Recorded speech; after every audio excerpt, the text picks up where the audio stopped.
save this as a recording for those that you think might want to participate or get a chance to look at this later. I will have it available for everyone.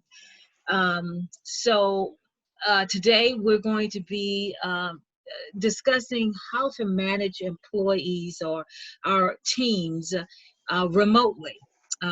As each of you already know, and some of you are coming from the previous call, this morning's call, as we have already discussed, you are aware that the Chancellor's email this week said that we might potentially be working remotely all the way through to the end of the fall semester. So that takes us to December, and that really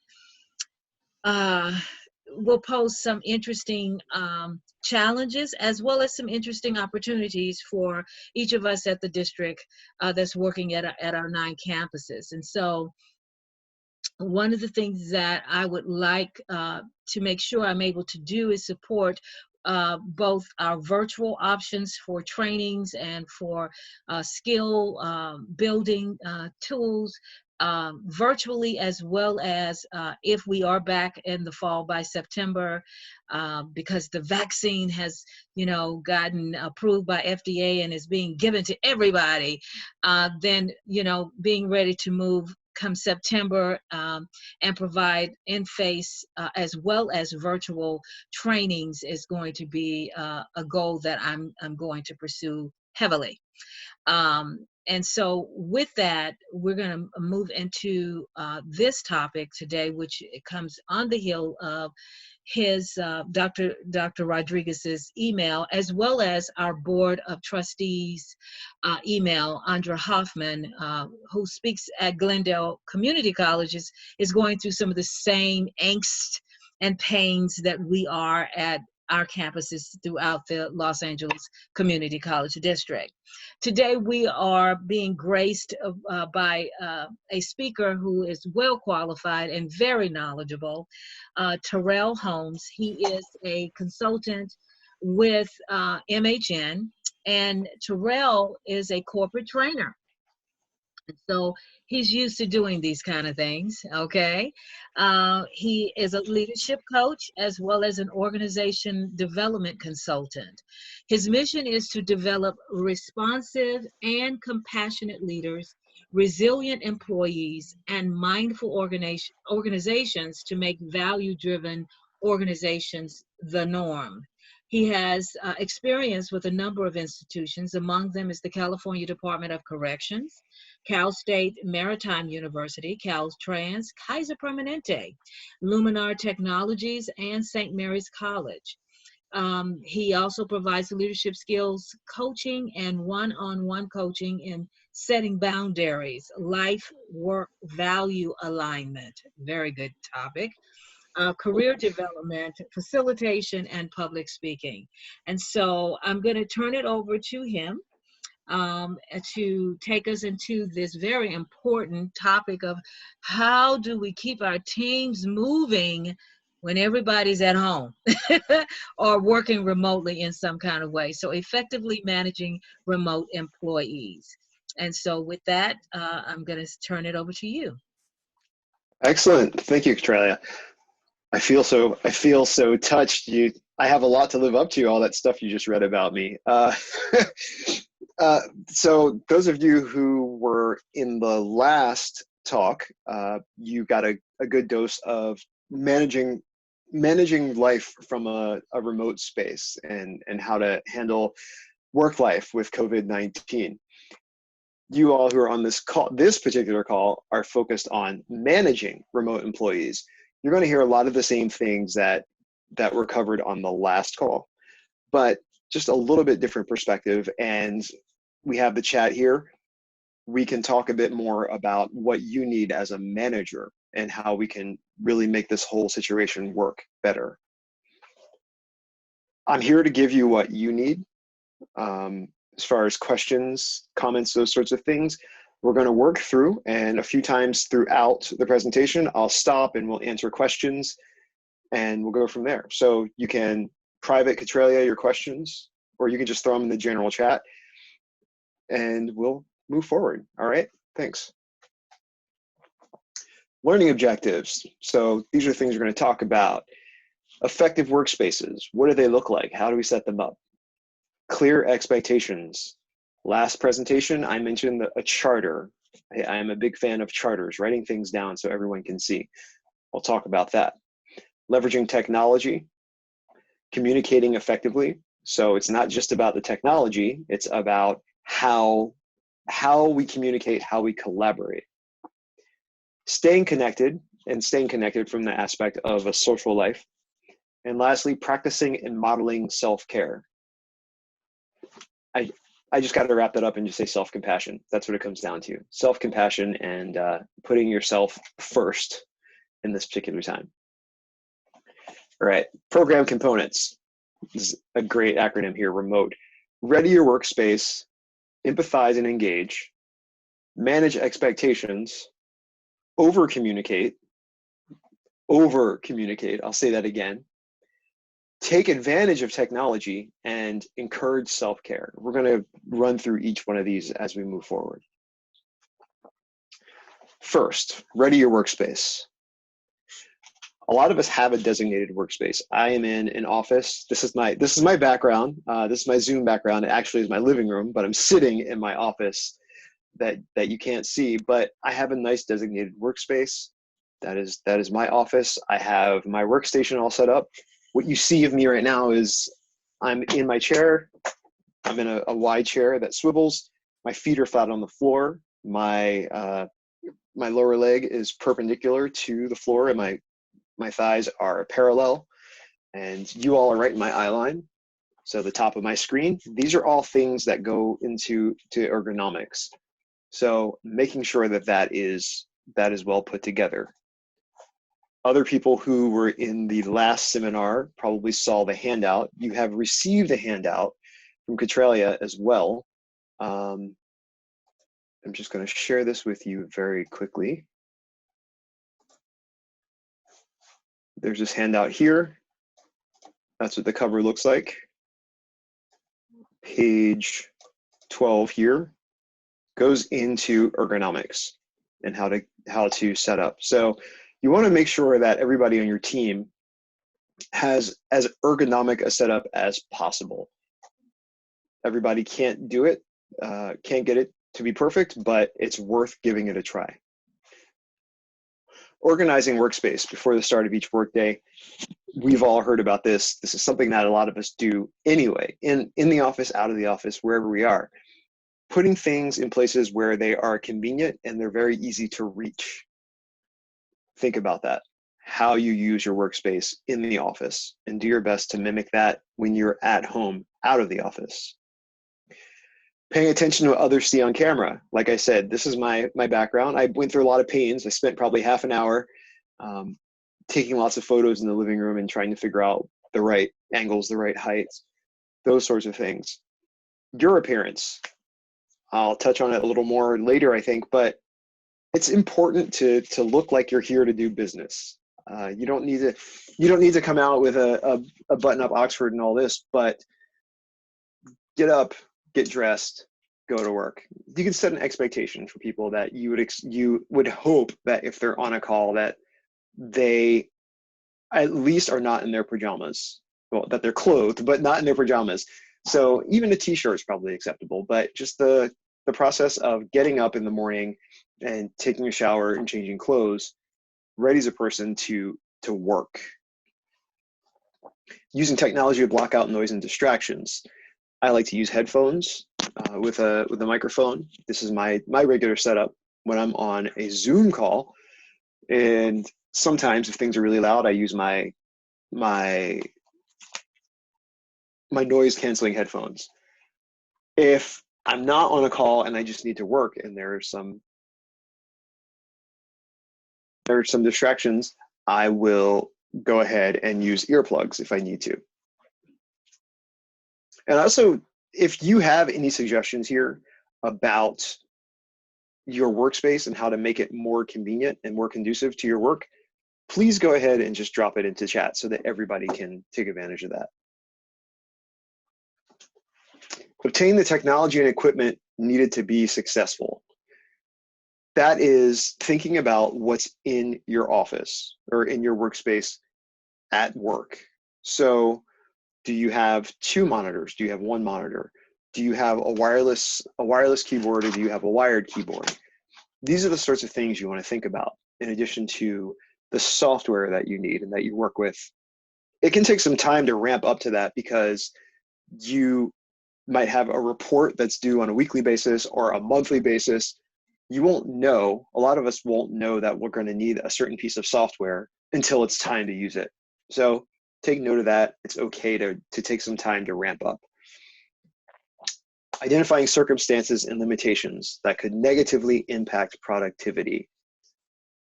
Taking a look and being aware of what's around you is kind of what it comes down to. And making sure that you've had that conversation with your employees. I talk a lot about communication. Communication is key, I'll say it, but it really is key to everything. And having conversations that are open and transparent, and where you have lots of safety and trust, they will change everything, and they will keep good things good. So working with your employees to identify any kind of circumstances or limitations that could be difficult for them. And lastly, normalize distractions. So help people to come together and say, we get it. There are going to be distractions. You're going to have your cat walk across your desk. There's the BBC interview, if you all saw, a few years ago, where a man is there in his suit and tie, and he's an economist, and he's giving an interview, and his 3-year-old walks into the room and starts talking to him. These things happen, and it's okay for these things to happen. So make sure that your team knows that it's okay. I'm over here, I'm just looking at my chat. Every once in a while, I look over and see my chat, because I want to make sure that I'm catching any and everything that needs to be addressed. All right. Empathize with your team members. Like it says here, many people are experiencing loss of structure, routine, connection, stability, and security. If any of you are familiar with the Holmes-Ray inventory, no relation to me, that measures stressors. It has a list of stressors, and it measures them from 100 all the way down to 1. At the very, very top are losing a home or moving to a new home, losing a loved one, changing jobs. All 3 of these things they have some element of loss. Losing things is highly, highly, highly stressful. It's one of the most stressful things that human beings go through.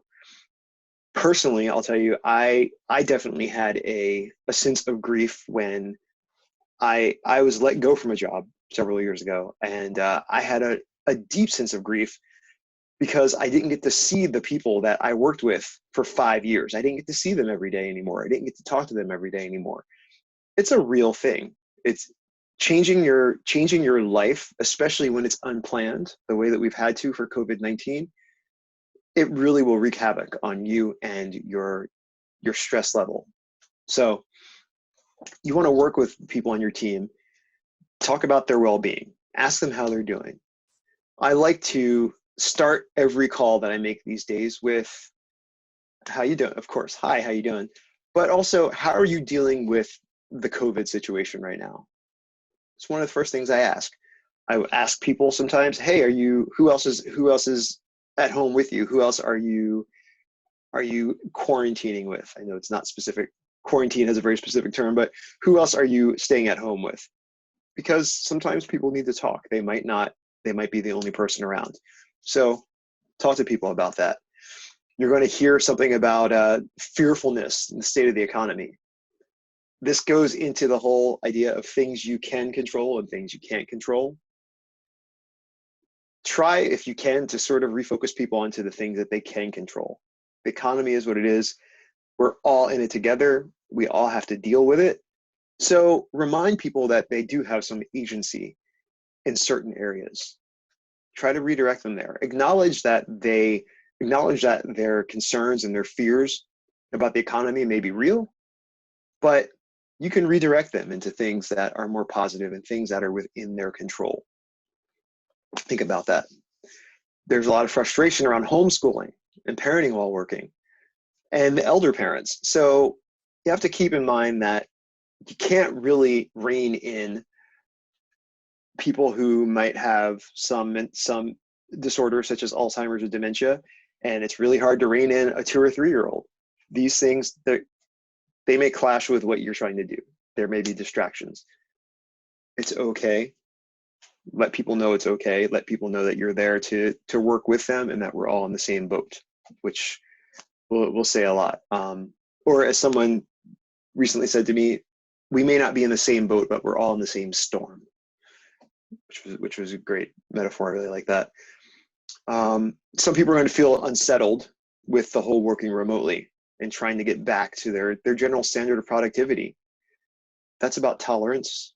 And again, back to the psychological safety and you giving people room to get back up to speed and letting them know it's okay to take time to get back up to speed, and constantly asking, what do you need? What can I do for you?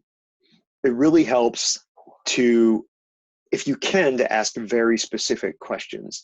Generally, when people ask wide open questions such as, how are you doing? Or is there anything I can help you with? People are kind of overwhelmed, and so their responses are highly generic, oftentimes saying something like, oh no, it's okay, oh nothing, that sort of a thing. Ask people very specific questions if you can. Like I said, asking, how are you doing with COVID right now? How are you dealing with COVID right now? If you want to know how a person is dealing with their technology, don't expect that to come out during the conversation where you ask, hey, how you doing? It's, how are you dealing with the technology? Are you having any issues? Do you have all the software do you need? How are your communications going? Are you finding it difficult to communicate or reach the people that you need to? Think about those things and ask those very specific questions. Get answers from people and see what you can do to help them feel more settled and to get the tools and training that they need. 5 stages of grief. You all are probably familiar with this. I believe it's Elizabeth Kubler-Ross is the person who came up with this. Like I mentioned, I definitely went through a grieving process when I left this one job where so many of my great friends were. So you look at these things and you see denial and isolation, anger, etc. As you can see, all these things are interrelated. You can go between one or the other. It happens. We usually start with denial and isolation and move around in a clockwise fashion where we end at acceptance. But that doesn't mean you can't go back and forth. Those of you who have lost dear loved ones, perhaps spouses, parents, children, unfortunately, you probably know that you might go through this cycle and it might take you a year or two, but then for the rest of your life, you're going back and forth between some of these, especially between depression and anger. So keep that in mind. These are the kinds of things that people are feeling when they have this disruption, this loss of a social circle, of their physical space, being forced to change their physical space. Grief is a real thing. And keep in mind that a lot of people are going to be feeling this. You're probably going to feel it. You will probably be feeling it as well. But keep in mind that you have some responsibility to help other folks. Now, you can also rely on EAP for this sort of thing. EAP has a lot of resources to help people cope. Coaching, therapy, some self-guided modules on the MHN website.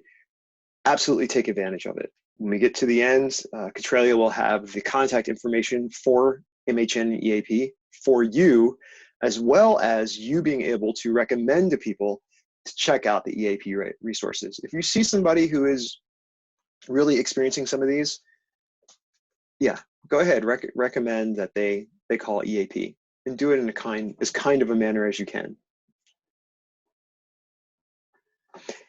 I'm going to stop here for a second. Any questions? Catralia, anything you want to add, anything you've seen? No, I haven't seen any questions so far. have several people trying to get into the call because I'm sure they have questions about. Um, I've had some come through EAP. We've already had problems with a particular team member. Now that the COVID-19 has happened, we're staying at home, we're working remotely, it's gotten worse. So I'm sure those kind of, uh, how do you manage that kind of situation will probably come up as we go along.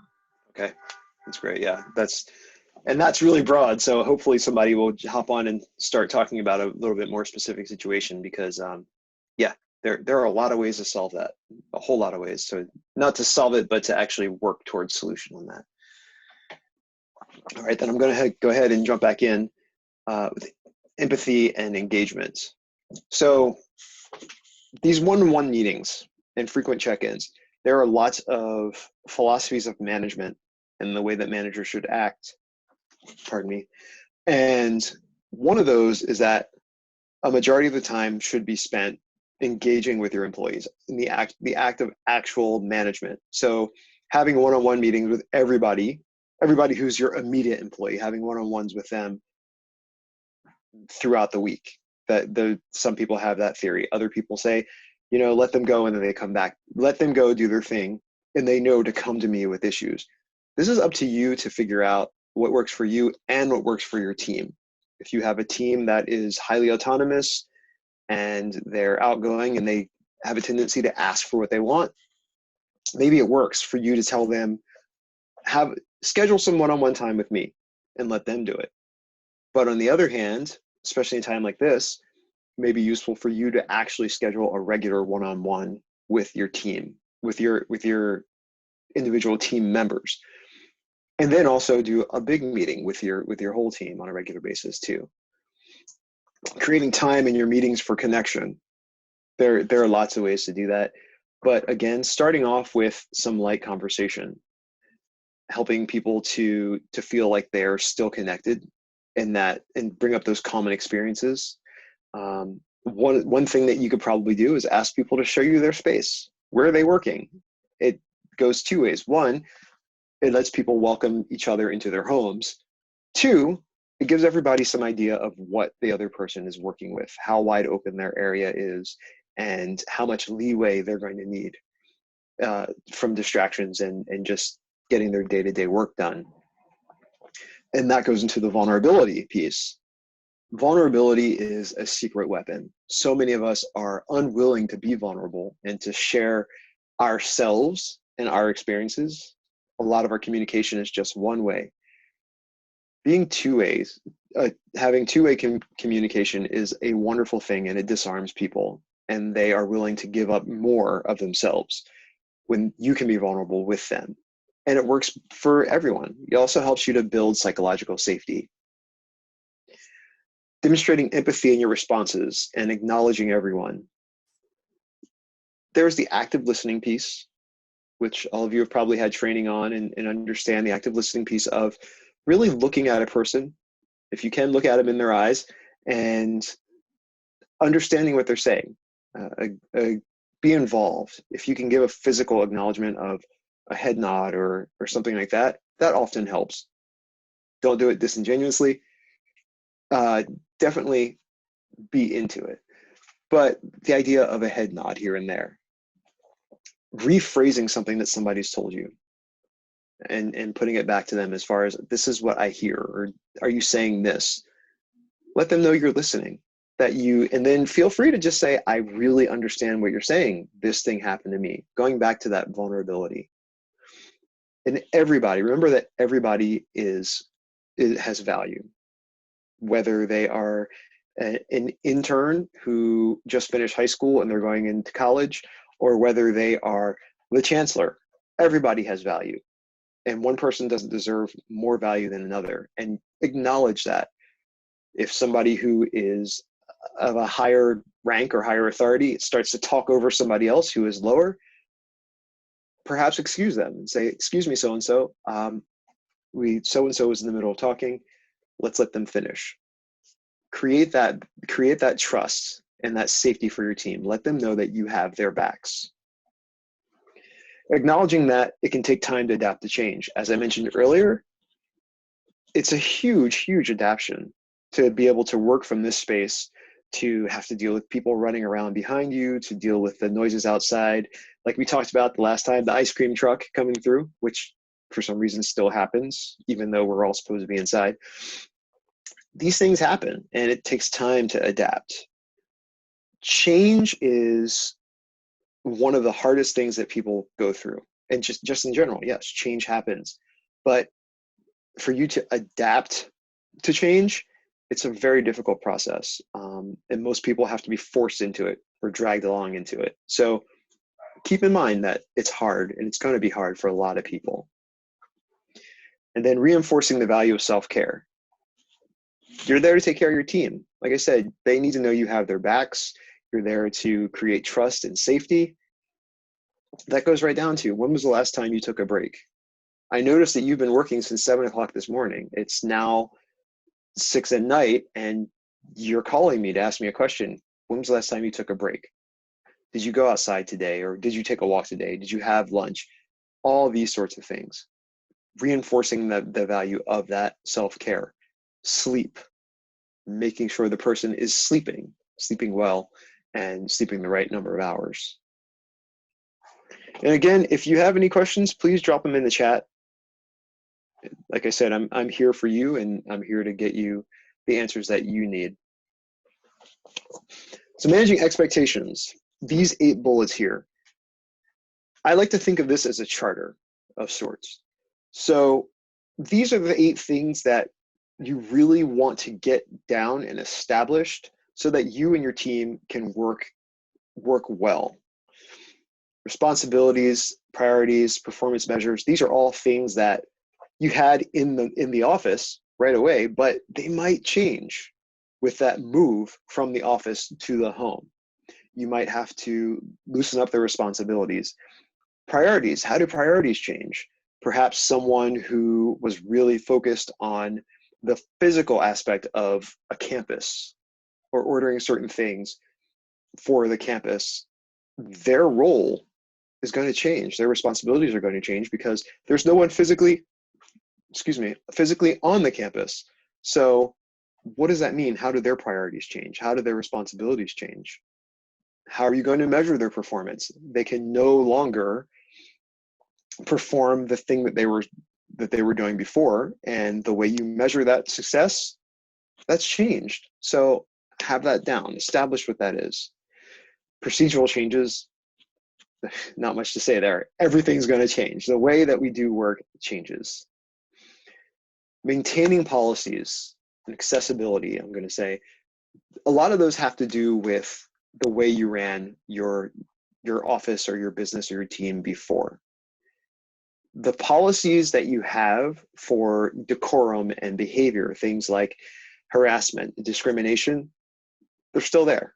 It's worth reminding people that just because you're in a different environment, that doesn't mean that the rules go out the window.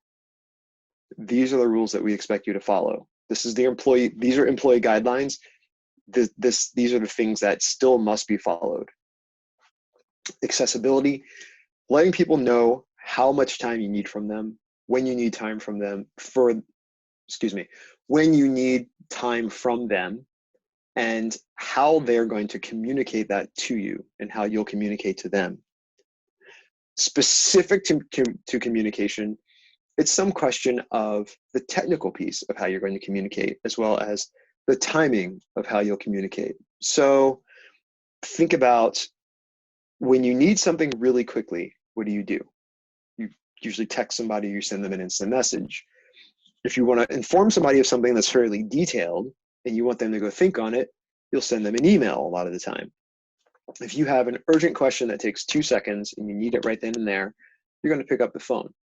So think about the way that you and your team are going to use communication. And I encourage you, once again, to establish some documentation of all of these things. And that rolls right into collaboration with how people are going to work together.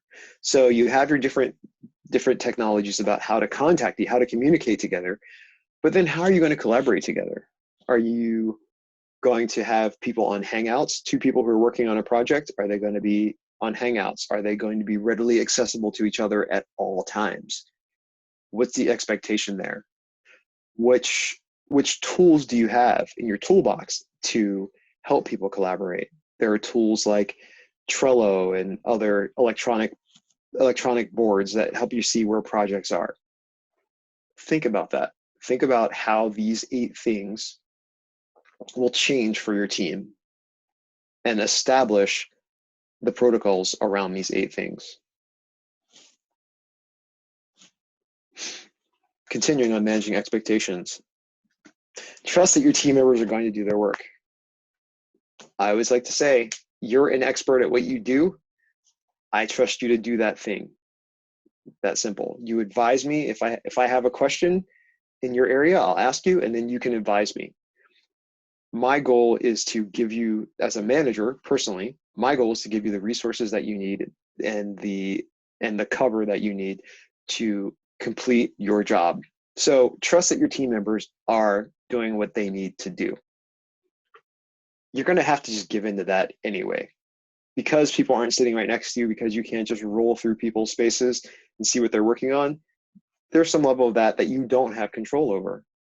You can, again, have one-on-ones, you can have stand-up meetings, you can have meetings at the end of the day, but in the end, you have to trust them and be flexible with them that they're going to get their work done. Individualizing your approach to get the best performance. Your managers, you know that sometimes you have to change things for certain people. Some people need instructions verbally, some people need instructions written down, etc. Remaining flexible and giving people what they need to be successful, setting them up for success. You know what you need to do in the office? Think about how to apply that outside the office and make it virtual. A whole lot of this is about innovation. Taking your time, sitting down, going back, looking at this charter and identifying where the holes are, and then building an approach that works for you, honing that approach. Some things to remind your team. The first one here, everyone's responsible for their own actions and the impact their actions have on the rest of the team. Same as in the office. The difference is there's no one for them to lean over with immediately and say, hey, so I'm thinking of doing this. How do you feel about that? And people may not be inclined to do that because it takes a little bit of effort to get on the phone or text somebody or something like that. So people need to remember that professionalism does not go out the window. If you need advice before you take an action, ask for advice. But you're still part of this team. You still represent this team. It is no different from when we are in the office sitting together. And then this last piece here, maintaining and earning the trust of coworkers. These are 3 ways to do that. Being responsive. So I'm going to go back here to communication. How quickly do you expect people to return people's calls, texts, emails, instant messages? And hold people to that. Following through on commitments. Again, if you give a timeline, if a person gives you a time and a timeline, is that the question of, well, are you taking into account the loss of productivity since we're all working from home now? If you have a vendor that you have to work with, are you sure they're in the office? How is their delivery time? Has that been cut down? But reminding people that they need to follow through on commitments and not to over promise. And then taking responsibility for results. Saying it's my fault. I did that. Being vulnerable can disarm a lot of things and a lot of people. Somebody actually fesses up and says, oh yeah, I did that. That's my fault. I'm sorry. How can I fix it? That's going to build a lot of trust, knowing that that person is honest and truthful and takes responsibility for their actions. So these are things you can remind your team of, and you can also build it into this idea of a charter with these 8 things. Just checking in again. I don't see any other questions. All right. So monitoring productivity. huddle calls, or some of us call them stand-ups or status calls, whatever they are, and one-on-ones. So for the huddle calls, I recommend at least 3 times a week, maybe Monday, Wednesday, Friday, something like that. I personally like to do them every day in the morning, 10 minutes max. The idea of what was accomplished, what's been accomplished so far since our last meeting, what's been accomplished so far, what are you going to be doing between now and the next meeting? What resources can I give you to make those things happen? And lastly, what can we do better? So doing that quick little look back. You learn things. Everybody learns things. You learn from each other. So that's how I like to do a huddle in the morning. One-on-ones can be wide open. You have your phone calls. Maybe it's weekly. Phone calls or your Zoom meetings, ideally Zoom meetings, fingers crossed. You might have your Zoom meetings, and you're going to talk about basically what that person wants to talk about. How can you support them? And remember to ask those very specific questions. You might have feedback for them. Go ahead and offer them offer the feedback. Again, try to be genuine and considerate and genuine when you're offering feedback and you're talking to people in their one-on-ones, because the goal in the end is to be a supportive figure for them. You make way for them to perform their jobs, and they are still experts. Some other points here. What's working, what's not. I talked about that with the huddle. Really important, good to know what's working and what's not, because it can inform the policy. And go back to the idea of this charter. You might have to change some of these procedures, priorities, responsibilities. Identify areas for improvement and plans to improve performance. This is where you're getting into your one-on-ones. Consider, do you need to change how people hold you accountable? How you hold people accountable. This is really important. Right back here, performance measures. How are you going to hold people accountable? If you run into a problem where a person is not performing, this is both in the office and out of the office. One of the ways to deal with a person who's not performing, but you know they can perform, you know they're competent, they're just not performing. One, have that conversation with them about, is there anything you need to know about outside life? How's everything? Is there anything that might be slowing you down at work, whatever? Start to address it that way. Find out what's going on in their lives. Secondarily, you can ask people what they want. So we're going back here to responsibilities and priorities. If you have a fairly closely knit team where people more or less take responsibilities from each other and they just jump in and help out and say, I'll take that. Ask somebody else, ask that person who's not performing what they are willing to do. What do you want to do? And have that, put that down, establish that, document that. They've told you now what they want to do. And so it's up to them to deliver on those things. Keep those lines of communication open. It may be worthwhile to have a daily meeting with that person for a little while, maybe a week or 2 weeks, to understand how the transition is going. EAP offers some resources, again, around coaching that could be beneficial to some of these people. Over communicate. I love communication. I talk all the time about communication, and you can't over communicate. I don't think you can over communicate in a normal situation. I don't think you can over communicate. Side note, I watch a lot of legal dramas, and it's always the people who over communicate who get into trouble. But anyway, in regular life, over communication is a good thing. Being proactive about communication is highly important. When you see a problem arising, nipping it in the bud right away. When something good happens, immediately showing gratitude towards that person for that thing. So being proactive about it, reaching out and saying, so what, again, asking those questions of, so how can I help you with technology? How are these things going? Try to anticipate what a person might need. Being transparent, so important. So important. Being transparent is, I think, the basis of good communication.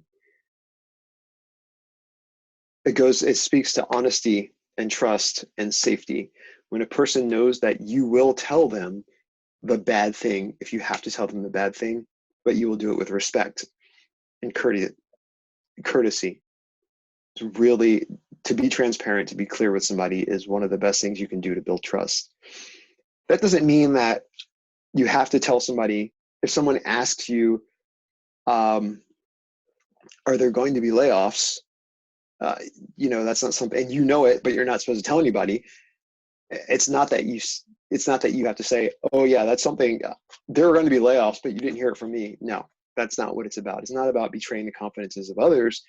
It's about being able to tell that person, there's news about it. I can't give it all to you right now. That's it. Being able to say, I can't give this to you is fine. My hands are tied. This is all I can tell you, but being very clear about that. That's really important. Be transparent. Let people know that they can trust you and trust what you say. Being intentional about inclusion. Probably all of us have gone to a new position and then we're forgotten on every meeting. It seems like every meeting, somebody forgets us.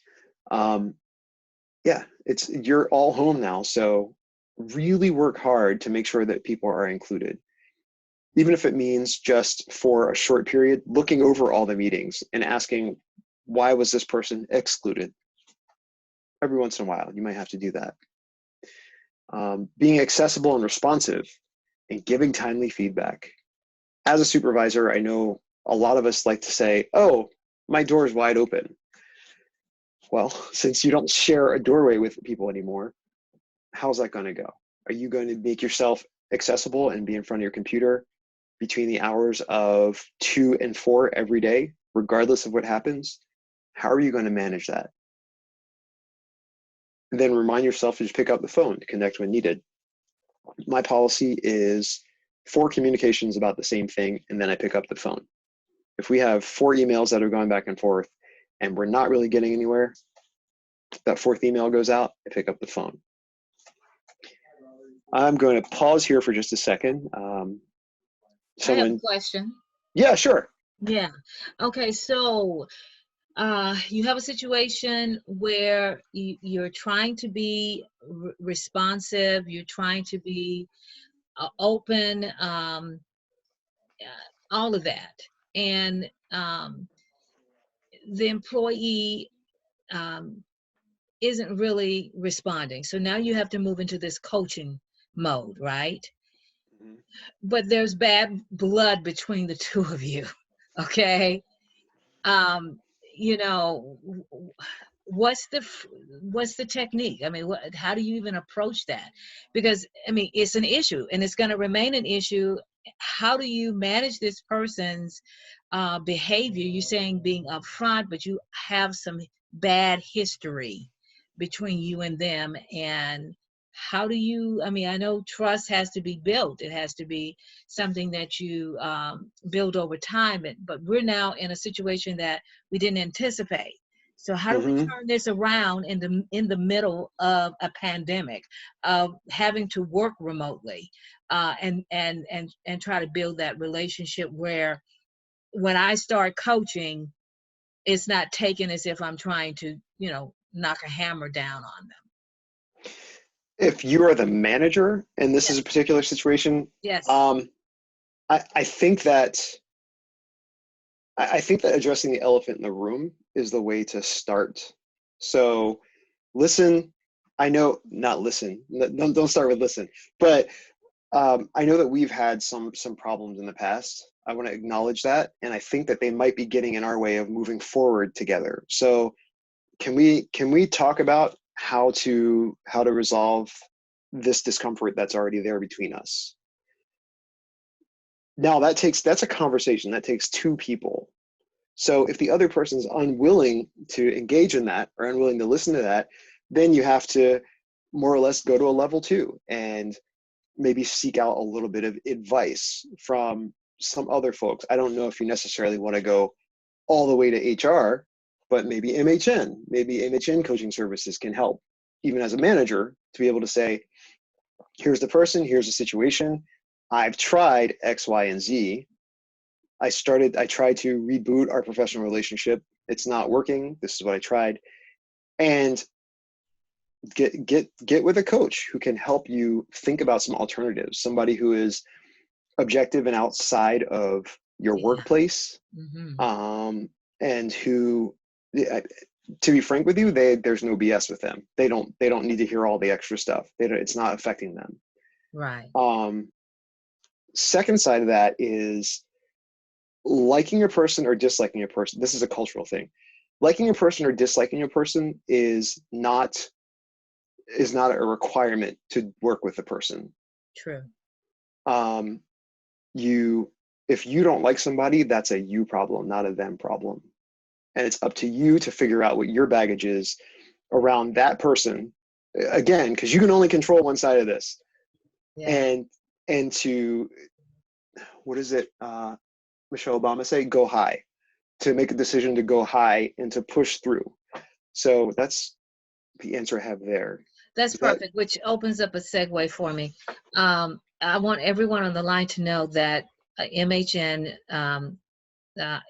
has accommodated us with being able to provide coaching as well as on-site interventions online. There are resources even outside of MHN for managers who are having still conflicts within their teams, and they may need a third party to try to get the team moving. So that is a resource for you. You would send me an email, and there, of course, there's a process that we have to go through based on the labor unions, a negotiation with the labor unions to make it, not a disciplinary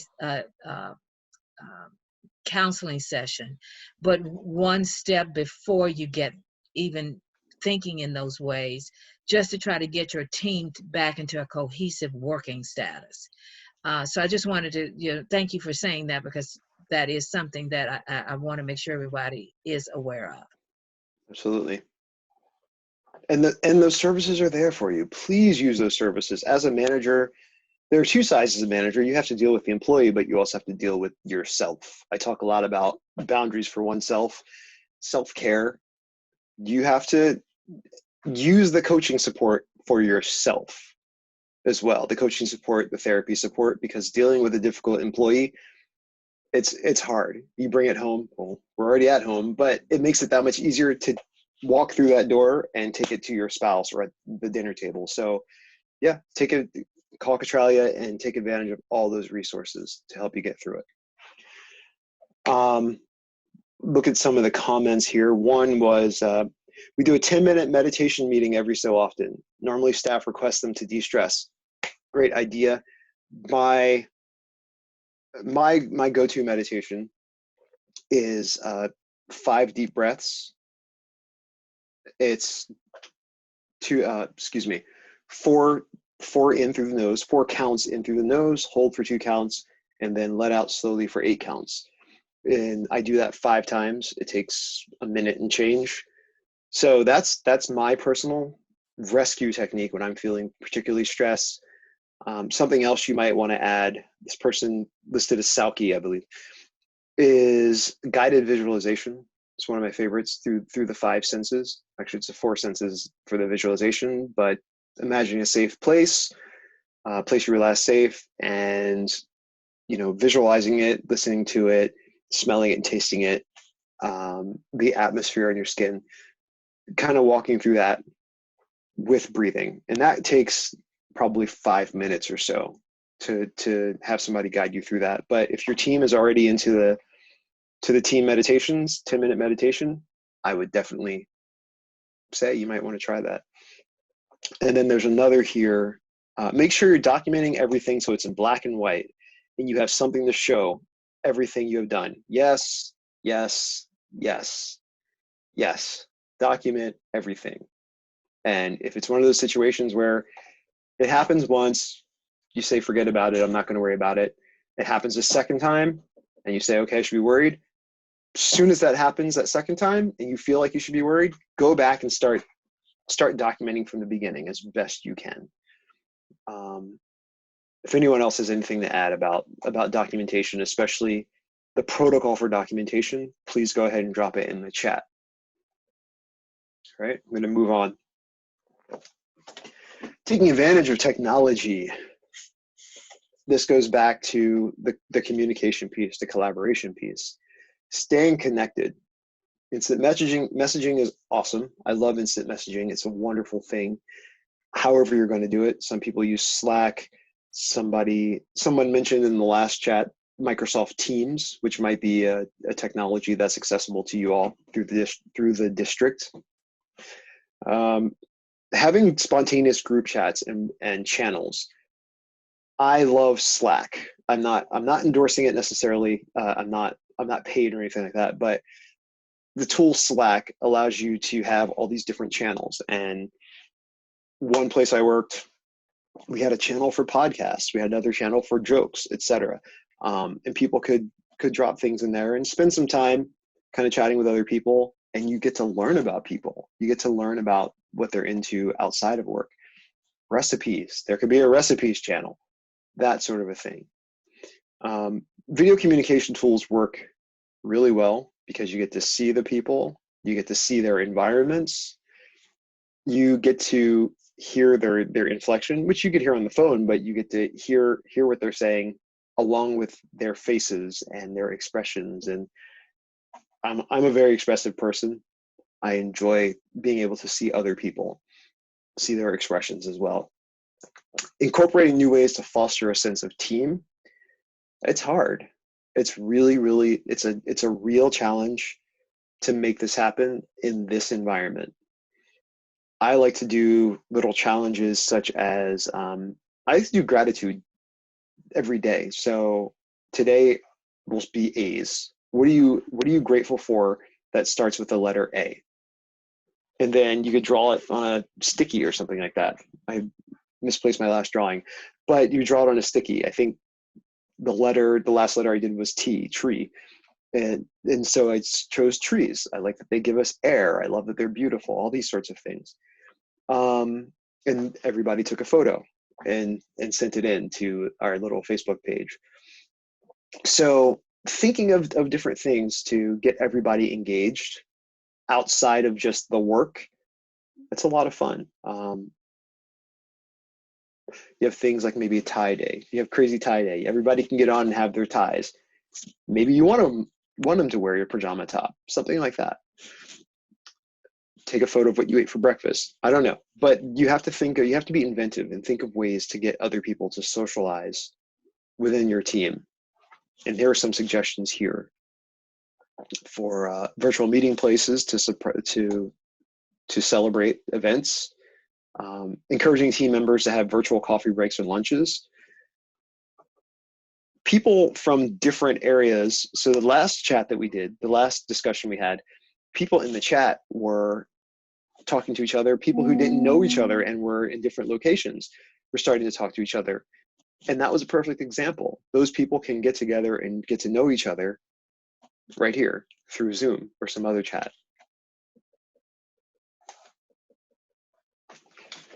Using short text and video clips.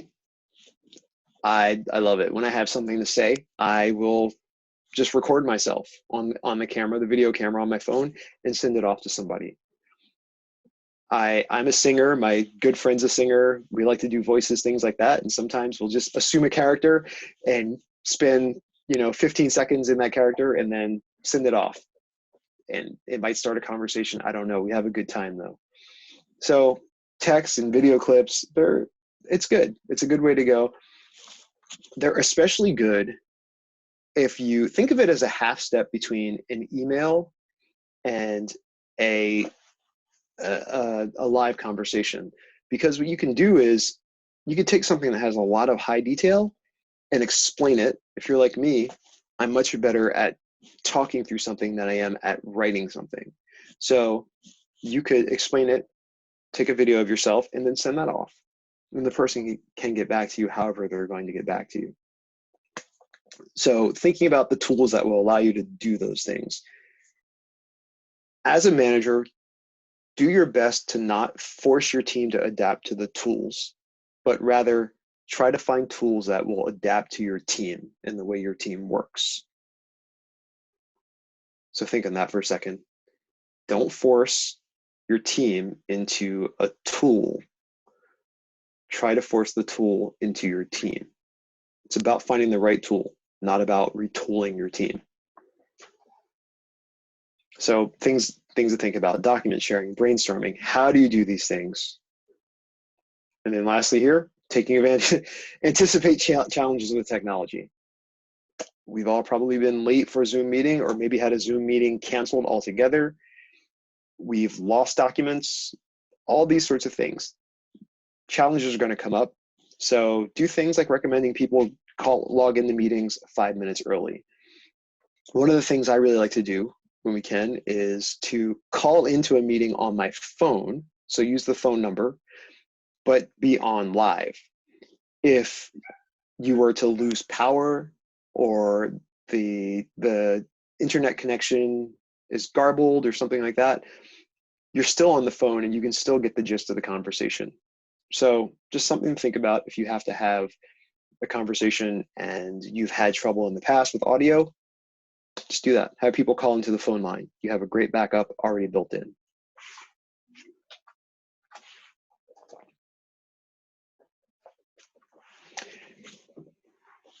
Just taking a look here back at the chat. Take a picture of my home cooked dinner meal, then I send out to people. Then we end up sharing recipes. Perfect. That's perfect.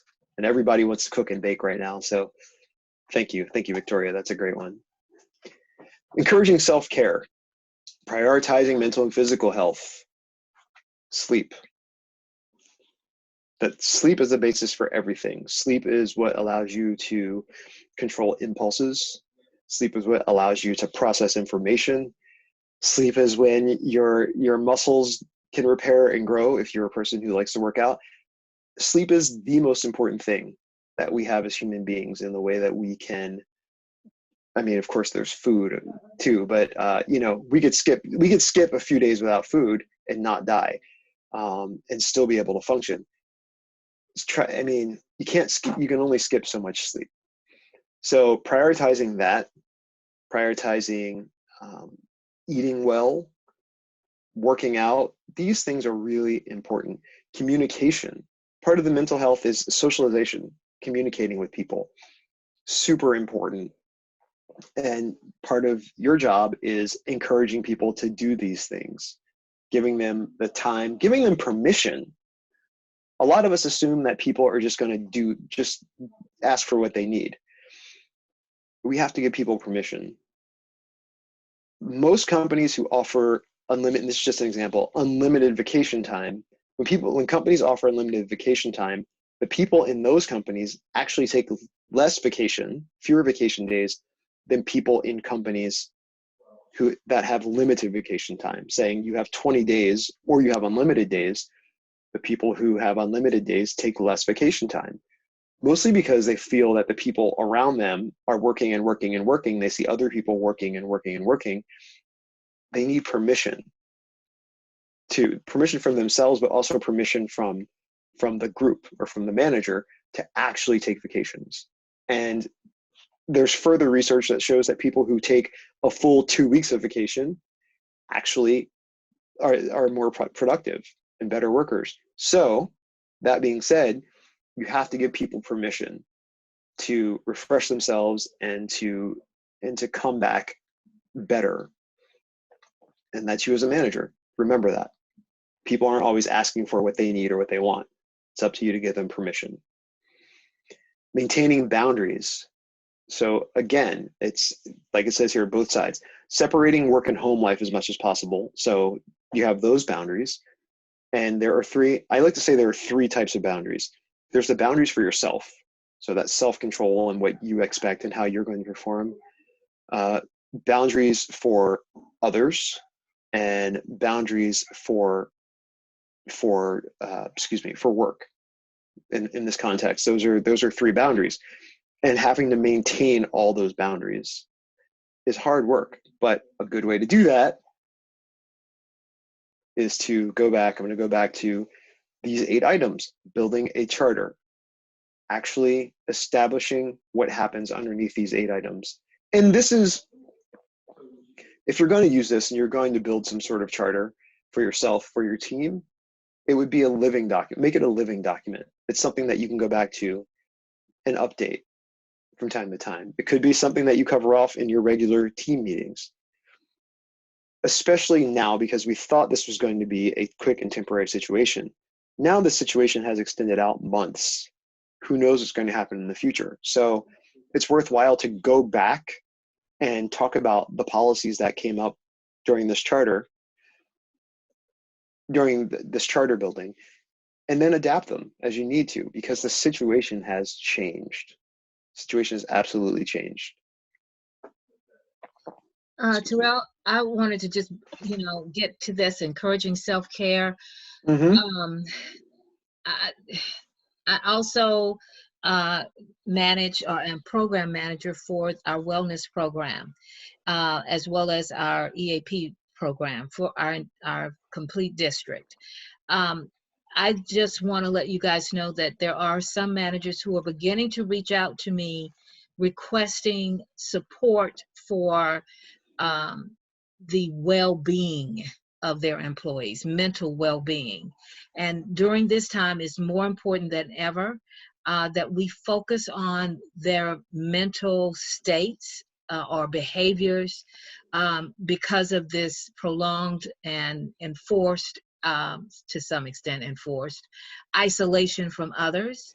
And also we're going to be moving into the hot days, the summer-like days very soon during this work at home or remote working phase. And I've been told by a very reputable LAPD officer that that's when they have the increase in domestic violence or intimate partner violence. And so those kind of situations could occur in your employees, your teammates' home situations, which will affect what's going on at work when they have to come to work at the computer at their home. Okay, so here we are once again. Another issue that we have to start prioritizing is how do we keep our finger on the pulse, so to speak, to know what's really going on just from some of the comments that the team member may be saying, and then how to get them help through EAP. At the end of this, I will be putting up the 1-800 number for everyone to take. But always shoot me emails if you feel that one of your team members may be in trouble emotionally or even physically. And I'll give you the resources that I can as quickly as I can. Thank you. Very important message.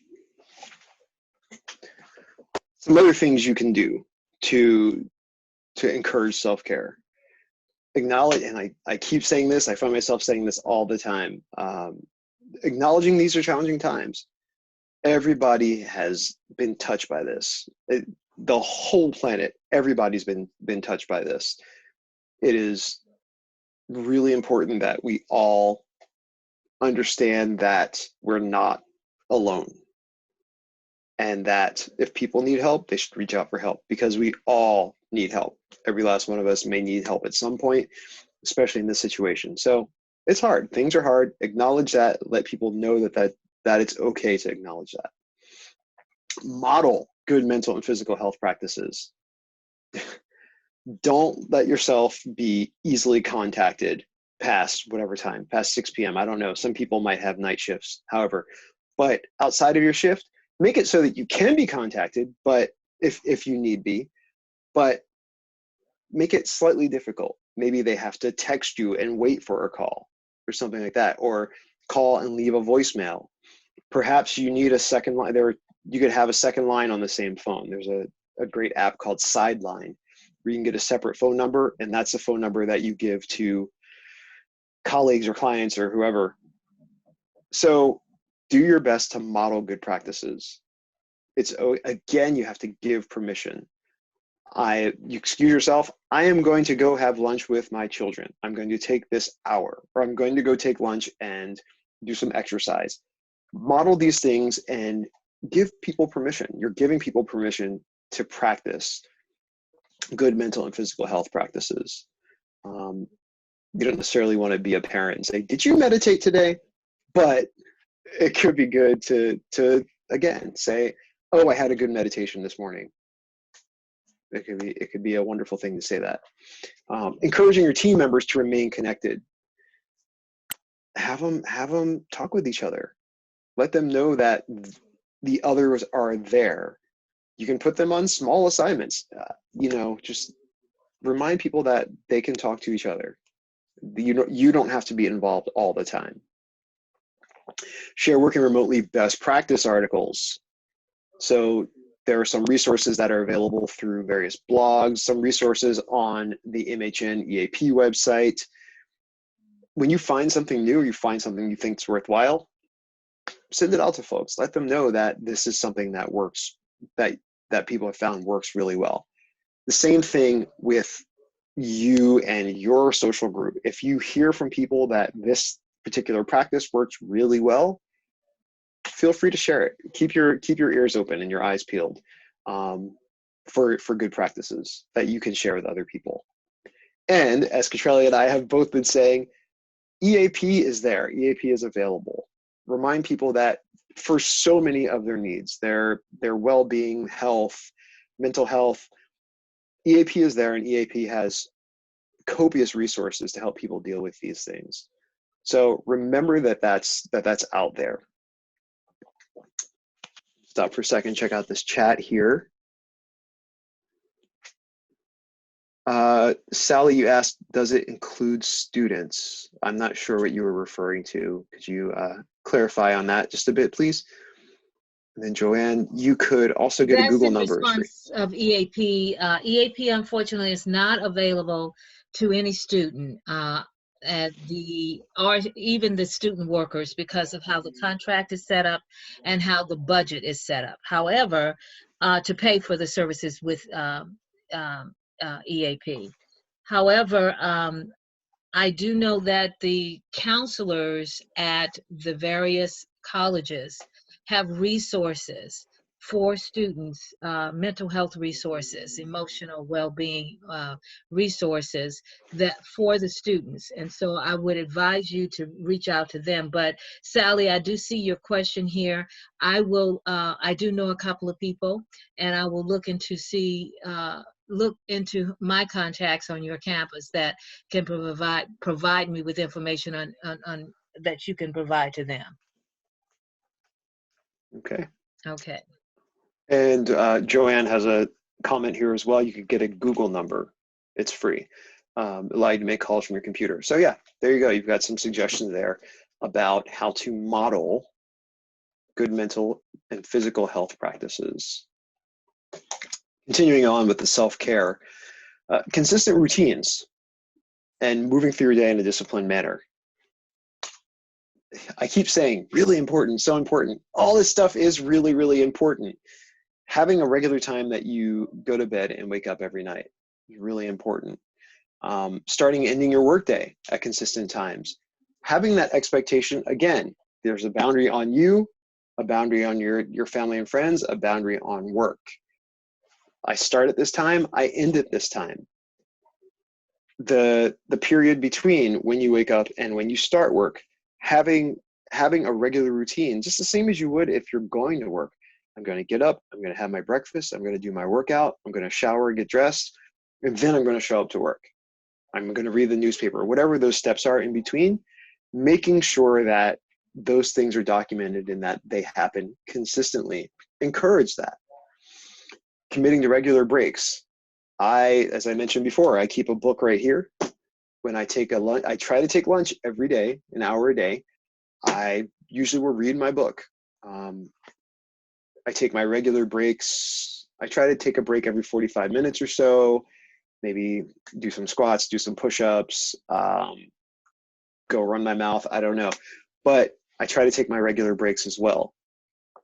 You can ask people, what'd you do for lunch yesterday? What are you doing for lunch today? Again, prompt them and give them permission. Well, I read a book.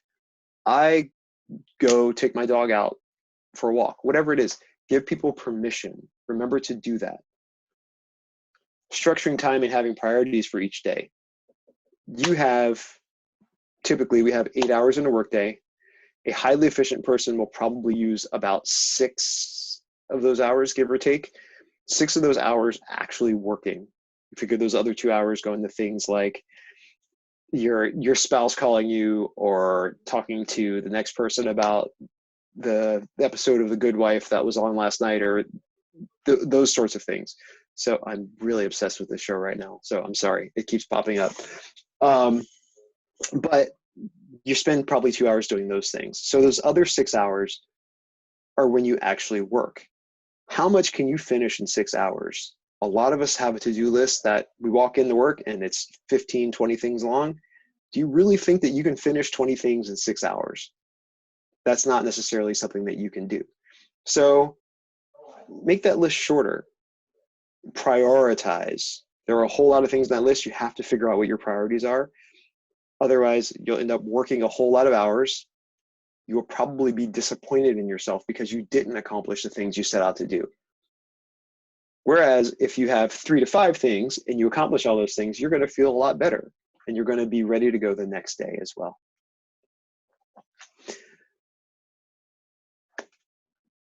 We talked about priorities, maintaining regular check-ins. That's somebody mentioned earlier, the idea of meditation. So if you want to get into mindfulness, that's a whole other seminar, getting into mindfulness and awareness and reminding people to just sit for a second, maybe give them opportunities to push them to take breaks before you start a meeting.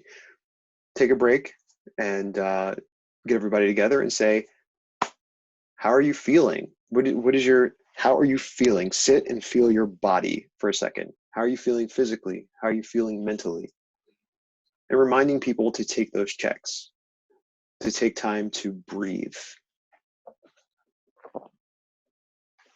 Just looking at these notes here. Veronica, LEMC, we have a resource through the Center for Wellness. Great. For students. All right, there you go. I believe it was Sally who was asking. Yeah. So Veronica has some ideas about student wellness there. And also the Life Skills Center as well. So continuing on with encouraging self-care, maintaining boundaries. Work and home boundaries. We talked a bit about that.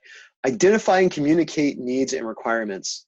This goes all the way back to that charter idea. So with the people in your home, helping them to understand these items, noises and noise levels, interruptions, availability, shared workspace. So if you work with somebody in your space, not necessarily the person you're employed with, but perhaps a spouse or a housemate or someone like that, establishing what kind of noise levels can occur when. My spouse has a call every morning at 9:30 a.m. I know this. I do my best to stay out of, his office space is near the kitchen. I do my best to stay out of the kitchen. So establishing when those times are, understanding what kind of noise levels are okay, not okay. Before I come in to do a seminar or workshop, I put my head out the door and I say, I'm going in. Just really simple. I'll get an auditory response. As long as I hear him say, okay, just some sort of confirmation, then I know that we're on the same page and that people need to stay away from my door. Same with availability, shared workspace. I would recommend, if you're in a shared workspace, it's doubly important to really establish who gets the workspace when, as far as if you're having meetings like this or Zoom calls. Setting up your colleagues and your coworkers and letting them know that If you're going to be on speakerphone, let them know that someone's sitting right there. If you are not going to be on speakerphone, that's fine, but also let somebody know that, oh yeah, I'm sitting right next to this person. There are conversations that probably shouldn't happen sometimes, sensitive conversations, if someone you're not employed with is sitting right there. Continuing on, separation of work and home, sticking to a set schedule. I mentioned that earlier, talked about breaks, talked about getting up and walking away.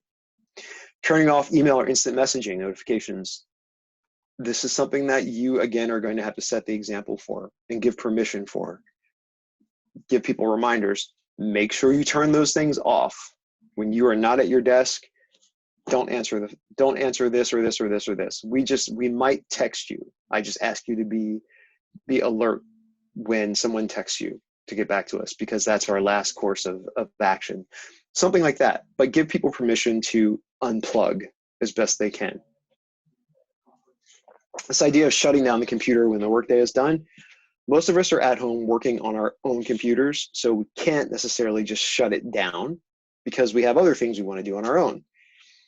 My recommendation, I use Google Chrome, and I can have two browsers, two separate browsers. I have one where my identity is my home identity and one is my work identity. So I keep those separate sets of bookmarks, separate history, all that stuff. When my workday starts, I close my personal one and my work one goes up. Vice versa, at the end of my workday, my logins for work are only set up on my work browser. They are not set up on my personal browser. Vice versa. So on my work browser, I can get into LinkedIn with no problem. On my personal browser, I can get into Facebook with no problem.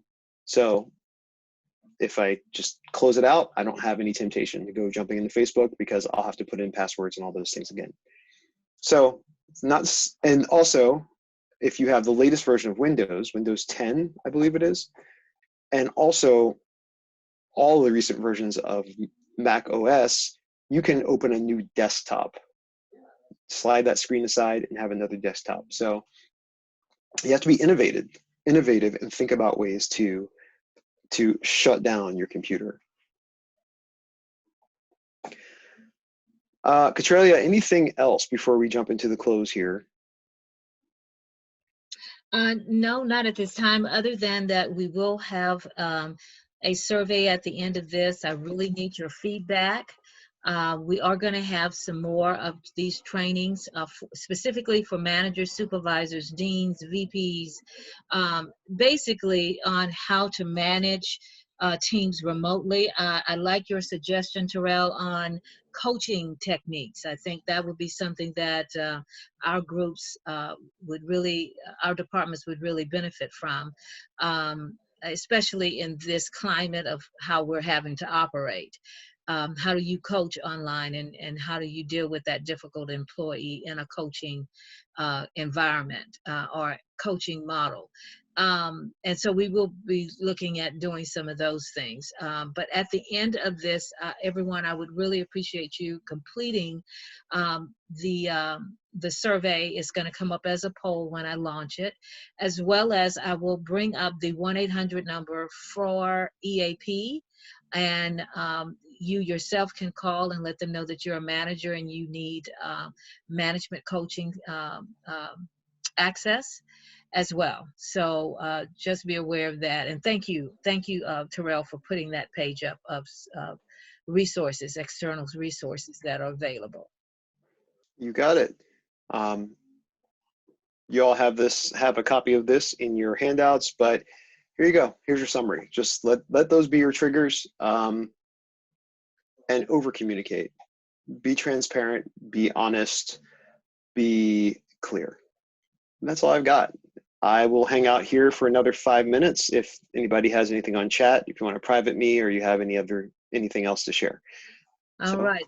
So the poll is up and running, and it's just 5 questions. If you could answer those for me, I'd appreciate it. I'm also going to share my screen now and let you receive this information here.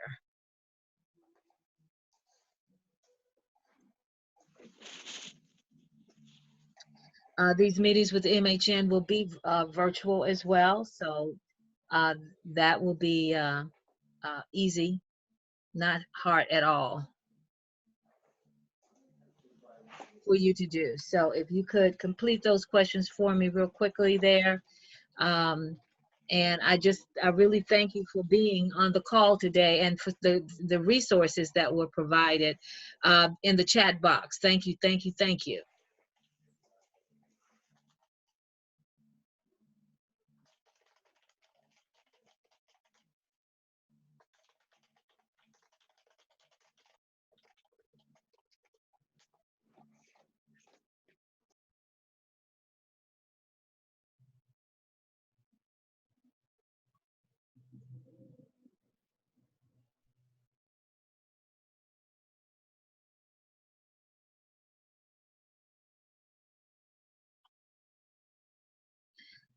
For those of you asking about the presentation, yes, I have been recording, and it will be sent to you as a link.